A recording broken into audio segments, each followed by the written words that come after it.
എൻ്റെ അമേരിക്കൻ അനുഭവങ്ങൾ 13. വരയൻ കുതിരകൾ ലഹരി കഴിക്കുന്നത്. ഈ കവിതയിൽ മാഡിസൺ ആവന്യൂ, അത് ന്യൂയോർക്ക് മാൻഹാറ്റനിലെ ഒരു പ്രധാന തെരുവാണ്.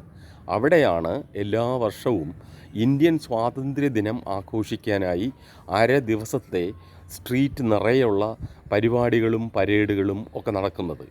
അവിടെ എല്ലാ വർഷവും എല്ലാ വിധത്തിലുമുള്ള ആൾക്കാർ വന്നിട്ട് ഭക്ഷണവും നമ്മുടെ കൗതുക വസ്തുക്കളും ഒക്കെ പങ്കുവെക്കാറുണ്ട്, ആവേശത്തോടെ കാത്തിരിക്കാറുണ്ട്.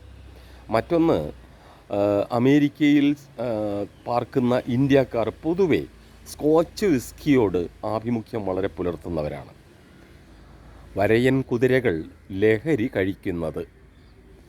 ഇന്ത്യ ഡേ പരേഡിൽ മാഡിസൺ ആവന്യൂവിൽ വരയൻ കുതിരകൾ ഒന്നിച്ചു കൂടി. മൈക്രോവേവ് വിളമ്പിയ മസാലദോശയും സമോസയും കഴിച്ച് സിൽക്ക് കുർത്തയുടെ ബട്ടൺ അയച്ച് ചുറ്റും നോക്കി അടക്കമോതി. കേട്ടില്ലേ? വെള്ളക്കുതിരകൾ അശ്വമേധം തുടരുന്നു. വെള്ളക്കുതിരകൾ അശ്വമേധം തുടരുന്നു. കറുത്തോരെയൊക്കെ ചവിട്ടിമെതിക്കുന്നു. കറുത്തോരെയൊക്കെ ചവിട്ടിമെതിക്കുന്നു. അതിനെന്താ, നമ്മൾ വെളുത്തല്ലേ? വെളുപ്പിൽ കറുത്ത ഭംഗി വരെയുള്ള സുന്ദര സീബ്രകൾ. വെളുപ്പിൽ കറുത്ത ഭംഗി വരെയുള്ള സുന്ദര സീബ്രകൾ. അതോ കറുപ്പിൽ വെള്ള വരെയുള്ള